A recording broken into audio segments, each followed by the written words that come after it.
It is less than a month till the start of the ski season, and we are all in our region hoping for the weather to turn a bit colder, preferably well into the minuses, and for the current very dry spell that southern New South Wales is seeing to end, and some precipitation to come along and provide some snow within the next 3 or 4 weeks.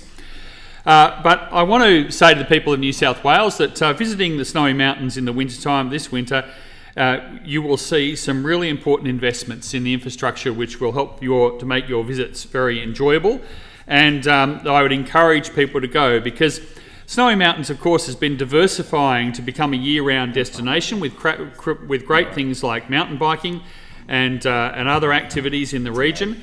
But the winter season is still extremely important for our local businesses in the Snowy Mountains. I welcome, though, the great vote of confidence that we've seen from the resorts in our area.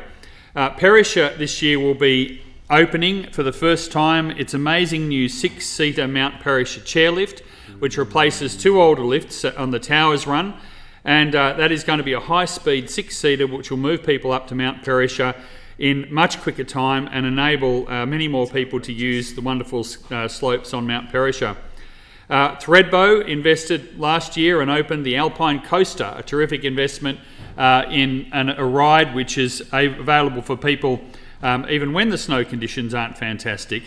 And of course, Mount Selwyn is several years after a complete rebuild of their resort following being destroyed by bushfires.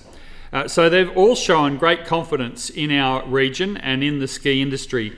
And I look forward to being able to see many visitors from New South Wales, the rest of Australia and internationally over winter taking advantage of our ski season. Of course, we do want to see that ski season continue, and that's why people of the Snowy Mountains are so concerned to see climate action, to see the sort of action which the Albanese government has been re-elected to undertake, to make sure that Australia is playing its role in reducing emissions and keeping our alpine areas as ski areas for years to come. The problem what we have seen in our region, of course, is that the snow line has been rising over the years. When you read the books about the 1950s, even about the 1970s, the ski season was longer, the snow came down further. In one of the books on history, I read that somebody skied from Cooma up to the mountains, and that, of course, would be a very long time since anyone's been able to do that. So we do want to see action on climate, and that's part of making sure that our Snowy Mountains remains a viable tourism destination for many years to come for the winter ski industry.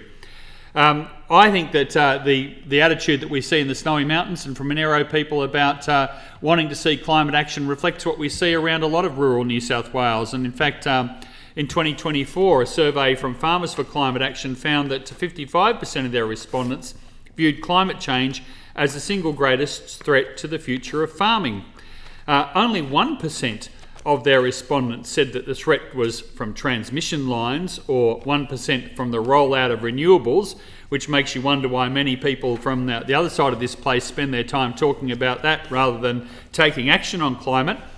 And that people in country areas in New South Wales see the changes in climate affecting their future incomes in just the same way as the people in the Snowy Mountains see the threat from lack of action on climate change, and climate change itself posing a threat to their livelihoods in years to come.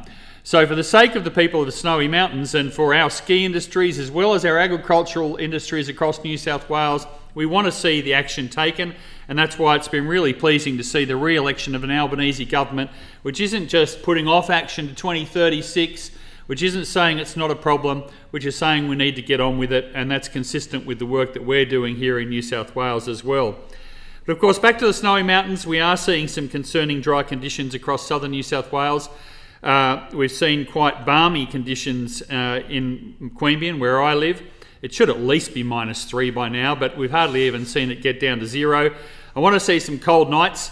I want to see some freezing conditions, and I want to see some precipitation to make sure that we've got a great ski season. But I also want to see the people of New South Wales booking, knowing that the facilities that they're going to get in the Snowy Mountains are fantastic. And I want, with the Minister for Roads here, for them to drive very carefully, as they do, getting to the Snowy Mountains, and make sure that they all go and come home safely. And Minister, as I understand it, not everyone's happy about the new chair on Mount P. Some people preferred the old double chair and triple chair that, crashed into you as you were loading because it kept away those who weren't willing to pay the price for Mount P. Yeah. Okay, let the record show that I'm right.